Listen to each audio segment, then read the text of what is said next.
A small correction, I am not a teacher of astronomy. I'm a retired Tamil language teacher, but I've been involved in astronomy since I was in primary 6 in 1969. Okay, I'm just an enthusiast. I'm also a founder member of the Astronomical Society of Singapore. Okay, so my level of presentation will be more for layman. I'll show a lot of pictures and explain. And okay, here's the overview. We'll discuss about the history and development of astronomy in art through various peoples and cultures, and how the advancements in ideology and technology influence the artwork will be quite obvious by the end of the presentation. My preparation, I realized that actually there's very little difference on how to interpret astronomy in art, or is it art in astronomy? Okay, the overlaps.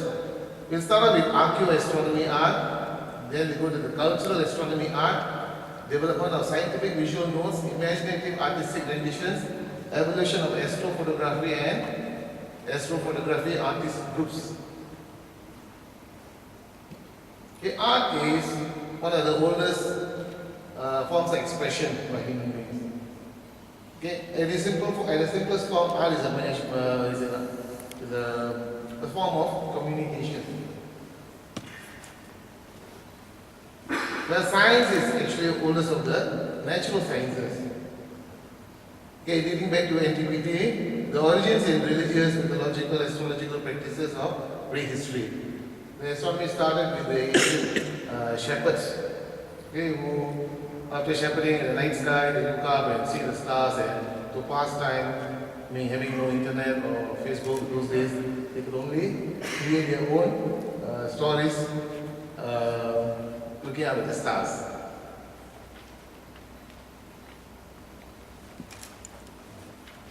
Okay, mankind has long gazed towards the heavens, searching for something to give meaning and order to the universe around him. Is the oldest science that I said before. Okay, man, by looking up in the skies, he noticed the pattern. The pattern in the night sky is quite ordered. Okay, the sun rises from the east, sets in the west, the star seems to be moving across the sky, the patterns are quite permanent, and sometimes there are certain points of light that don't seem to fall into a pattern but seem to weave through. We call it the planets. The Greek word is for wondrous. Okay, some points seem to be wondering about. Even those wondering is a regular pattern to it. Because these things intrigue the ancient astronomer. Okay, that's why they created the constellations, mythology behind these constellations. It is a visual form. Astronomy is visual. Even currently they use computers and high tech, and they like to visualize the data. Nobody wants to look at the binary form 010, okay? Very few. Except for that part over there. I mean, this is a radio astronomy.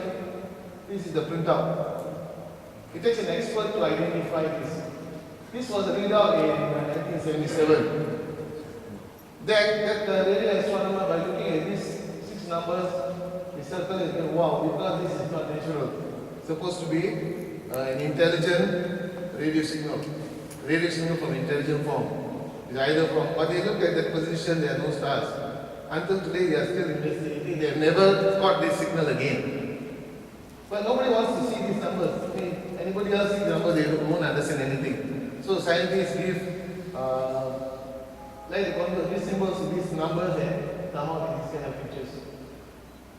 Okay, what we are most of them more interested in is this is temperature. Rate means not cool is the cooler part. So by looking at certain stars or certain phenomena in the sky, you know the temperature difference, and sometimes the elements there. By just so artists come into place here. Archaeoastronomy art. Okay, people observe daily seasonal motions of the sun, moon, and stars. And they use the stellar motion to keep time and determine distance. It's very important for farmers to know the time. They know that the sun rises and sets. And when to bring, and then throughout the year, the position of the moon, when to set harvest, when to plant, and when to harvest, when the floods are going to come, things like that. The stellar motion to keep time, because they know the ancient Egyptians, they use the star Sirius. When Sirius appears in the sky in July, they know that the Nile River is going to flood. It's going to bring in rich sediments, and it will be just nice for planting. So it's very important. And the person who knows all this, these are the people in power. Knowledge is power. In ancient times, the astronomical knowledge, and these are normally the scientists by priests. Okay, they know events that are going to happen. They can predict. Okay, these are the powerful people, able to predict events like rains and harvest. And they also develop the idea of constellations. That's the aesthetic part. They like to make up mythology.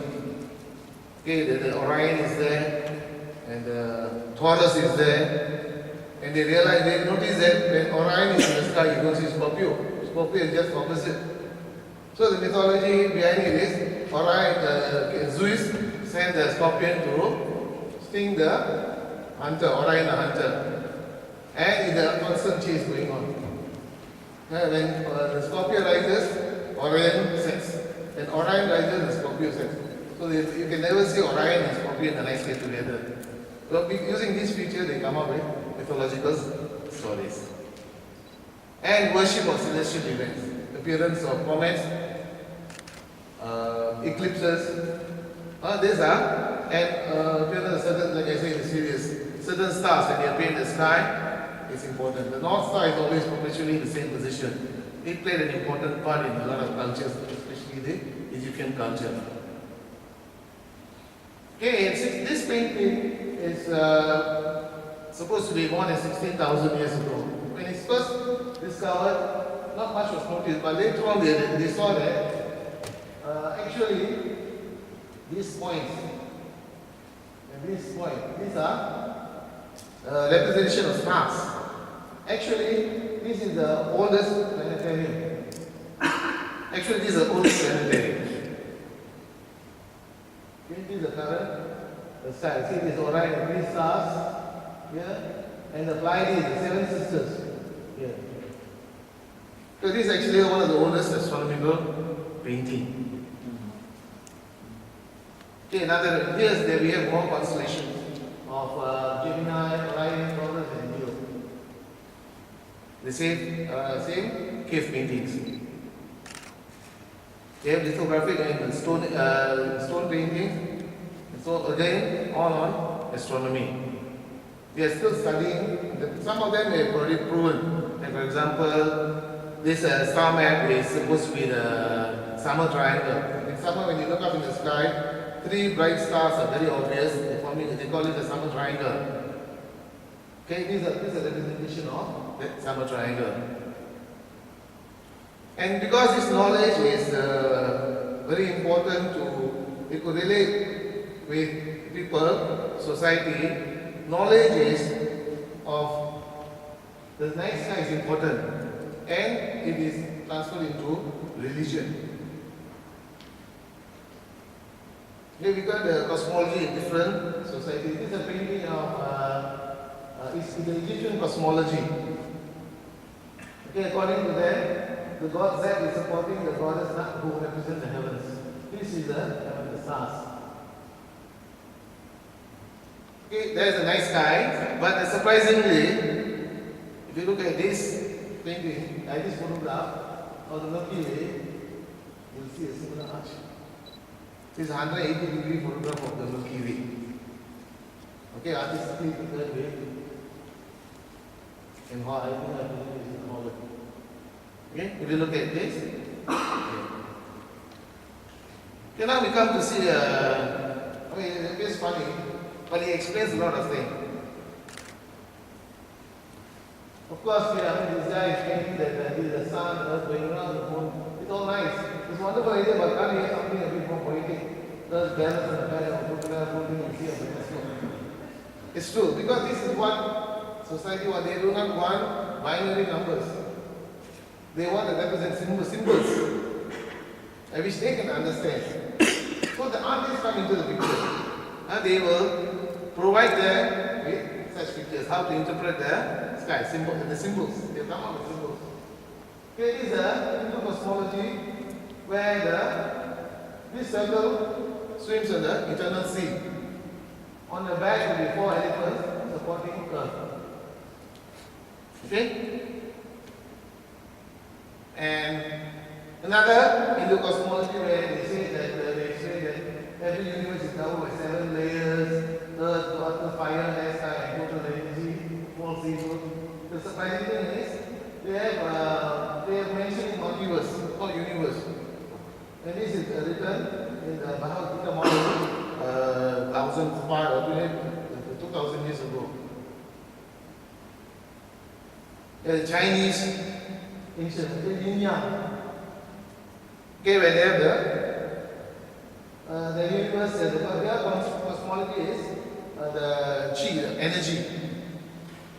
Okay, duality is something, again, we look currently means, and surprisingly, what I feel is, sometimes these older cultures, they seem to come closer to our latest discovery of multiverse. Atoms, and the word atoms have been quite used in some cultures, but elements and atoms have only been described about 200 years ago in modern science. This is their interpretation of the cosmos. Very picturesque and artistic. What is the universe? In both Indo-Chinese, it's actually the ocean of milk being churned. Because of the Buddhism, a lot of cultural and beliefs and different mythologies have been traveled from India to China and Japan. So there will be a lot of similarity, such as this philosophy of the universe. Welcome to the early solar system. Of course, now we know before I start, go to the picture of what the modern we see the night sky, the solar system. The early people, especially the Greeks, this is the sun. From the east, it rises the sun god rises on a chariot from east to west daily. This is their interpretation. Then we have the Egyptians. Again, they are worshipping the sun. Sun is the most powerful god in many cultures, because it's the source of energy. Without the sun, there's no powers. So they're depending on the sun for a lot of their survival. So the sun god is usually very powerful, and they do not see the sun as, in scientific terms, to them he's a god. They don't even personify the celestial objects. They deify, they are gods. This is the sun god, Ra or Aten in Egyptian history. Now we are in India, we have the sun god Surya, who rides a chariot pulled by 7 horses across the sky. This is a symbolic representation, art form. Okay, the thing is, you say even currently in a lot of cultures, they know the sun is a star with a nuclear fusion going on. But the scientists, including the scientists, still go to the temple and give offerings to the sun god. Even after discovering the secret of the sun, he will still go to the temple and pray to this sun god, this culture past. Now we have the Apollo, the Roman god, the sun. Ancient Egyptian gods. Again, all these all symbols. Ra, the sun, Mercury, Sekhmet, the Venus, Khonsu, the moon. These are the gods or the planets. When they look up and look at the planets, this is what they see. They saw those days. This is the Indian planet, deified, made into gods. And these are usually transfused into astrology, not astronomy. Many people, surprisingly, still do not know the difference. If I just tell my friends that I'm into astronomy, first thing they do is they push your palm out and can you tell me my future. And they tell them, no, this is astronomy, not astrology. And furthermore, this is palmistry. It's quite difficult. Okay, these are the symbols. And since they know the position, the movement, So they are able to predict certain events happening on Earth. So that's how the astrology came into place. Being able to predict. Sino-Japanese planets. Quite similarly, they are all made into gods. I'm unable to read these, but again, it's 9. But don't misunderstand, the Uranus, Neptune and Pluto are not here. Okay? They merge together. The Sun, the Moon, they are considered as planets. These are representing the Greek planets.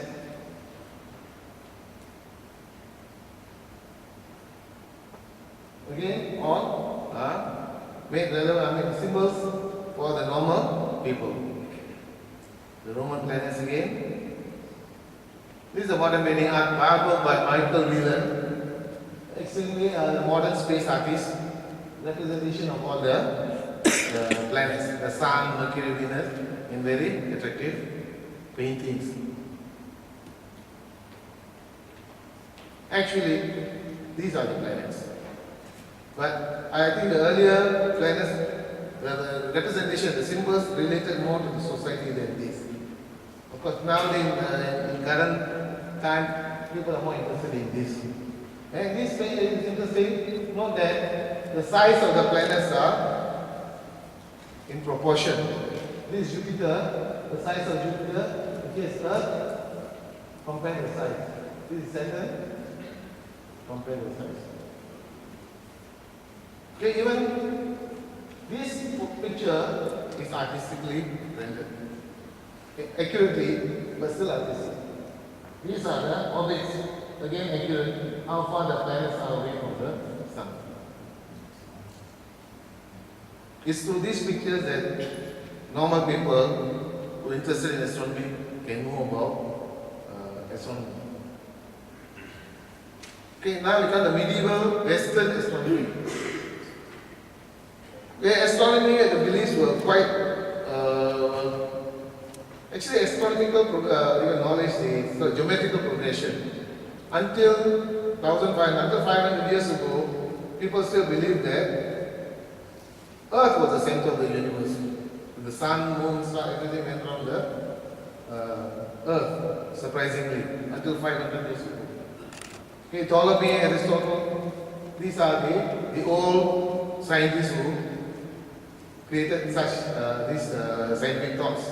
They were followed. But still, people observe the sky and look at certain unusual occurrences. For example, in this tapestry, there's a comet.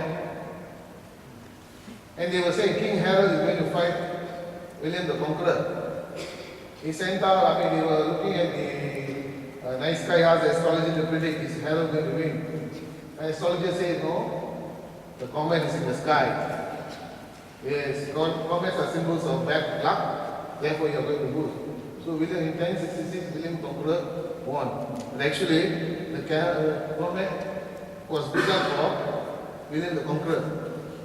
Bad luck for King Harold. Okay, this is one of the earliest paintings of Western side. Western side astronomy is the first representation, and then 9th century diagram of the 7 planets, 816 AD. This is the visual representation. Eastern astronomy, medieval, is more important because the Chinese had accurate, they were obsessed with taking down notes. They had made accurate notes of anything celestial. From the supernova in 1054 to the occurrences of comets. They made accurate descriptions. It was through this painting, these drawings that Halley was able to prove that comets are not random objects in the sky, but actually they are part of the solar system where they go around the sun just like the planets. And he proved that this one particular comet is going to come back in, after this Halley's comet is named, is going to return again. Halley's comet goes around the sun in 76 years. The last time it was in 86. I don't think I won't be around to see the next appearance, but the younger generation here remain. Okay? But it was through these notes, they were able to predict that comets are part of the solar system. Astronomy and Renaissance art. Okay, there are a lot of art. If you look carefully, there are a lot of the astronomical objects to be depicted. For example, the adoration of the Magi, where the three wise men are saying the birth of Jesus, and this is here. Giotto is showing that the star of Bethlehem is actually a comet. Okay, this is one of the, until today there's always some studies made. What is the star of Bethlehem? Was it a nova? Was it a comet? Was it a conjunction of planets? Until today nobody is sure. But there are a lot of studies. Here, according to Giotto, is a comet. And here, this another attempt was made to give an accurate representation of the night sky, including meteors. They have shooting stars, constellations. This was all done more than a period 1400s. Early artistic representation of the night sky. This is another interesting one, the Battle of Issus. This was time when Earth was considered a flat Earth and the sun is going down the sun goes around the Earth. But what's interesting point from here was, this painting is, the angle is from a certain height. And the curvature of the Earth is shown here. Okay, interesting for astronomers. Another Renaissance art is this planetarium, the map of the night sky, all the constellations. Okay, Renaissance was a time where the people were welcoming new thoughts, new observations. Science was becoming more interesting in the sense that the church slowly was going backwards and scientists were coming to the foreground. The telescope has been invented. They've seen Jupiter, they've seen the moon. Artists have drawn pictures. This picture drawn in 1711 shows the moon. Of course, it's not in proportion. Okay, it's more like the Hollywood or Bollywood movies moon. It's always full moon. It always occupies a quarter of the sky. Okay? It's quite large, but notice all the features. They are very accurate. And here we are looking at Jupiter. Jupiter is never this big in the sky. What's more important is they have shown the 4 moons of Jupiter. Okay, so this during the Renaissance period, the scientists are given more importance. The church is seeking a vaccine. But artists were having a free hand. This is Venus and Mars by Botticelli.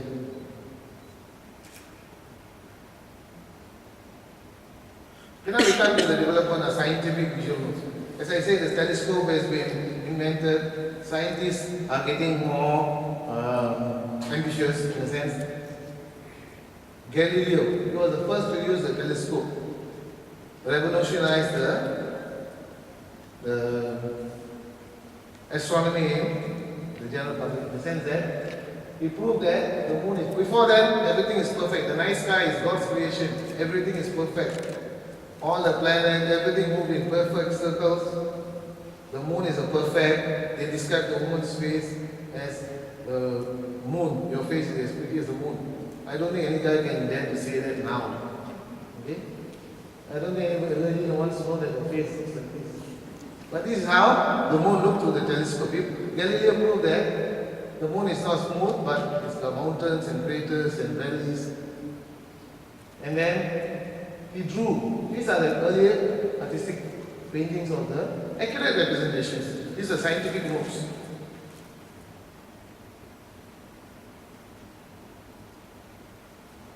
Okay, this is what he drew, and this is from the photograph by NASA in 1919, taken through the telescope. Not NASA, but taken through the telescope. He saw that there are phases. Venus displayed phases. And this was Saturn. He couldn't identify, the telescope was not powerful enough to break it up into the ring system. So this is what he saw, Saturn, Jupiter.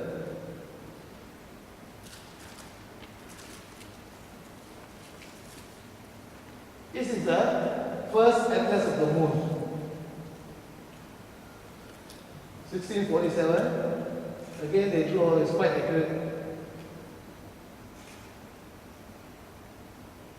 This is one of the earlier paintings of the constellation. Everybody knew constellations, but drawing them in art form took various forms. Different artists, different perception, their own interpretation of the characters, mythology.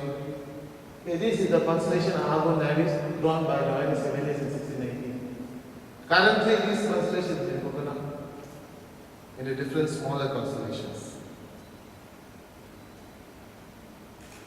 This painting drawing was made by Lord Rosse in 1845 through one of the giant telescopes. He made his own giant telescope. He saw this.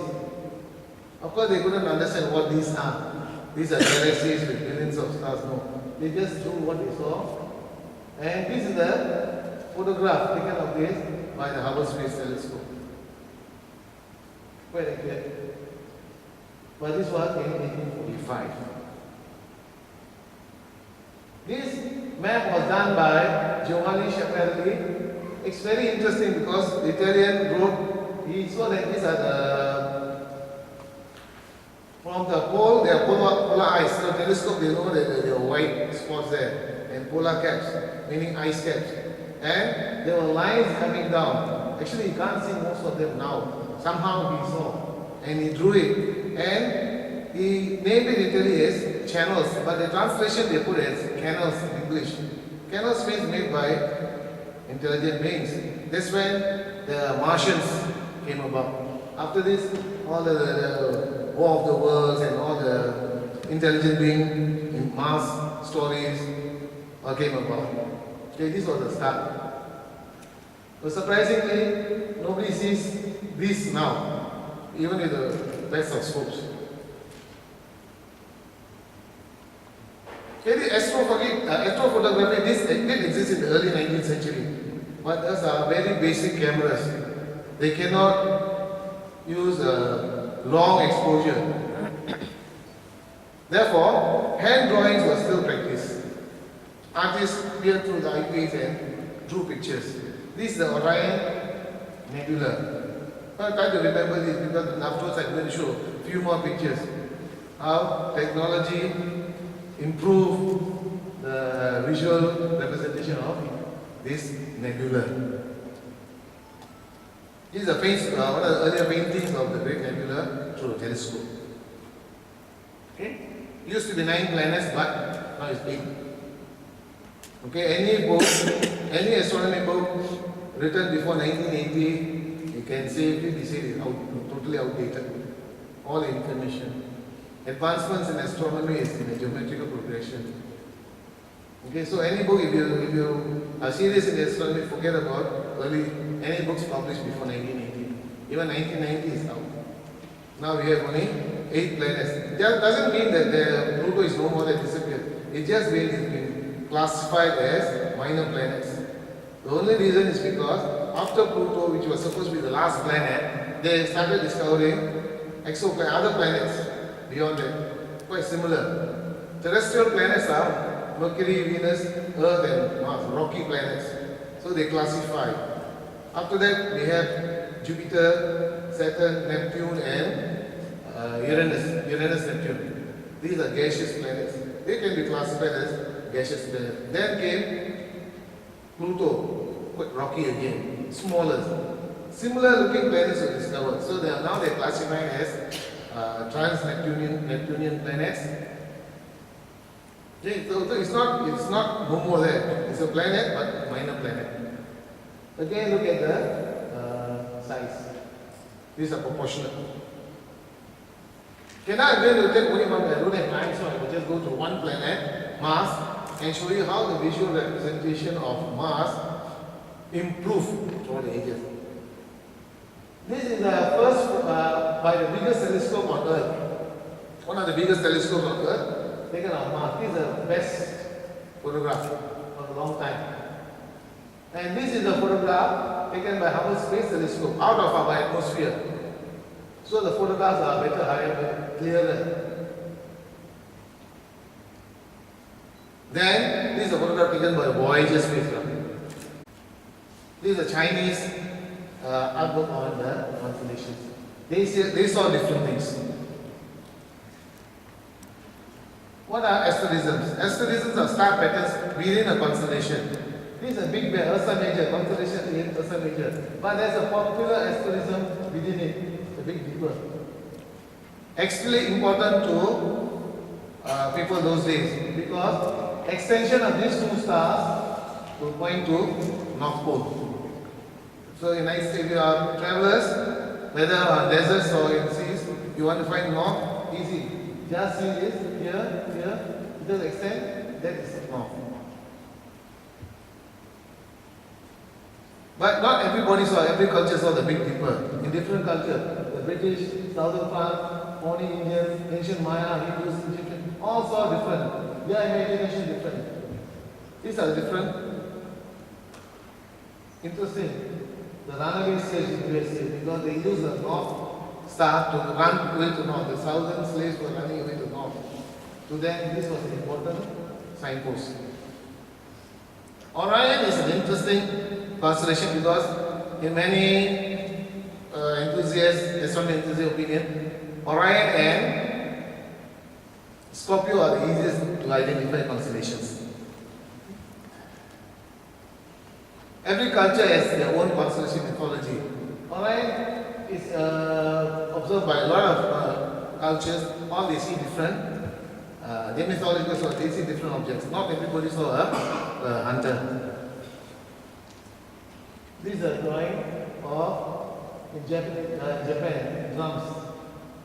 Then we have this in Australia. It's called saucepan, and in New Zealand there's a emu.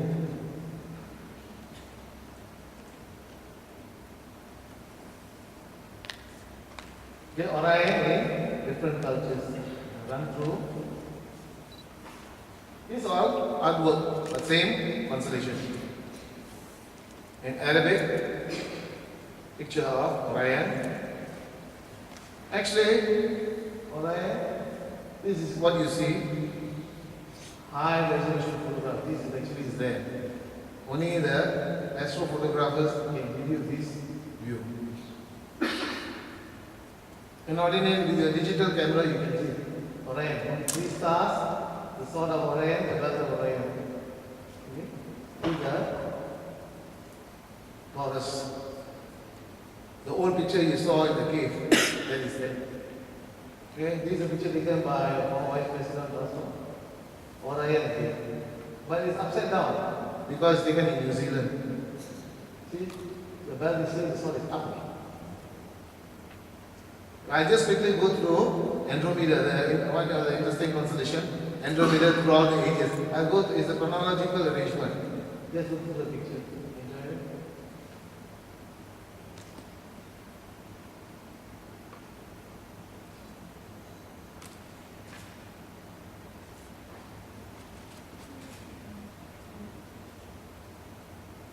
Finally, we have the modern black and white. Okay? Actually, if you look at a modern computer program for the planetarium software, Andromeda picture this way, and this is the picture. And now you start imagining. You saw so many pictures, right? There's Andromeda. Okay, Andromeda is there. Artistic rendition. One of the most popular, Starry Night by Van Gogh. Scientists have made studies and they say this is accurate. The star positions. They went back to the computer to simulate the place and the time. This actually is not a random strokes. The stars are there. It's accurate star. We have artists. Okay, these artists you can never see. The space artists actually they play important part because they let you visualize things that cannot be seen. You can never see the black hole or the asteroid hitting Earth or the black hole again or foreign what do you call landscape in foreign other planets and moons or a black hole devouring another galaxy itself. An artist only can let you see this. Exoplanets, more than 1,500 exoplanets have been discovered. Okay, the scientists, the serious scientists has only numbers only. Interpret the numbers and visualize it. That is the job of the space artist. Astrological arts. These are the real artists, the imagination, just strong imagination. Hollywood style. Hollywood has sometimes a lot of free hand. Artistic license is actually very large. You can do anything. Okay, here is all applying to space. Here, they don't consider whether there's an atmosphere or the form of gravity. No worries. Avatar you saw, explosion. There cannot be planets this close. If you see an object from the sky this big, the sheer gravitational power shatters the both objects. But we saw so many huge objects in the night sky. The moon cannot come. There's no such thing. The popular myth of the moon and Mars, same size in the night sky. Simply unimaginable. Astrophotography. Okay, the early photographers, this is the beginning, last century. Okay, they were taking first attempts. For example, this is the first photograph of the moon. Okay, this is the seventh, this is the Orion star. Okay. This one photograph taken by the space station, North Star, Star Trails. The sun, first photograph of the sun, different filters. You can look through into the sun. This is actually the transit of the, before Atlantis of the International Space Station. Background is the sun. This moon photos taken by the Task Society. They published the moon, the book to Cambridge. They took 2 years to take the series of photographs, entire month, 30 photographs. They are extremely high resolution photographs. Okay, the power of the film astrophotography is, what you see is black and white, then later on, they colorize it, beautiful. This is the first photograph of 1880 of the Orion later. David Marlin, one of the guys who really pioneered the astrophotography in color. This is his photograph. That time, one of the wow photographs. Of course, this is the latest space shuttle photograph. Hubble space photographs. Okay, now we have photography by film taken by our members. Film is more expensive because when you click the photograph, when you develop your result, you know only a few days later. Okay. Film photography. Digital makes things easy. You just keep on snapping. Look at it, change, snap, change. Okay, this can be done with digital photography. I am a photographer. Simple, put a Samsung phone on the eyepiece, snap this photo. Digital astrophotography.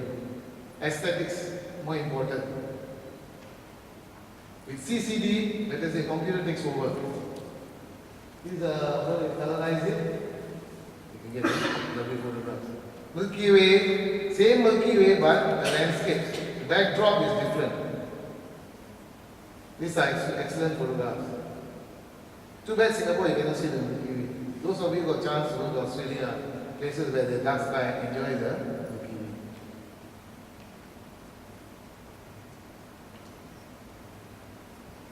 I'm rushing through. There are groups who specialize in such photography. See, their photographs are fantastic.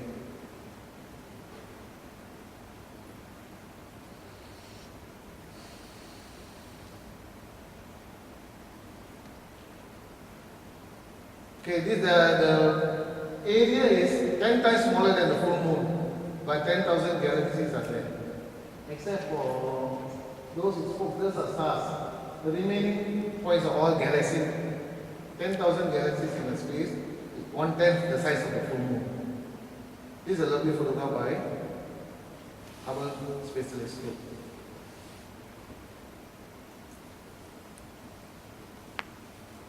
I have to rush through. Okay, these are complicated. So to explain them, the scientific artists or artistic scientists, they come into the picture, they explain to you why. You see this curvature. Light is actually bending. How is that? Through gravity. We need such artists to explain to us the difficult concepts, the supernova process. Okay, we have come to a time where nowadays we are getting too much data through computers and technology. The first discipline in which the discovery discoveries are more, by vision, much more than how the human can interpret it. So we have computers and a lot of things have not been, are still data. We need artists to explain to us multiverse, multiverse, parallel universe, theories, like the quantum physics, quantum particles. We need artists. We cannot imagine, you and I cannot imagine. The multiverse, it simply cannot be imagined. Even artists have a tough time. So actually what I'm trying to say is, the line between astronomy and art is very thin. Even myself, during the day, I tend to go into astronomy, I come into art, I go into astronomy, it's quite difficult. Because they are intertwined. Each science is depending on the other for the progress of each discipline itself. Sorry for that, but thank you very much.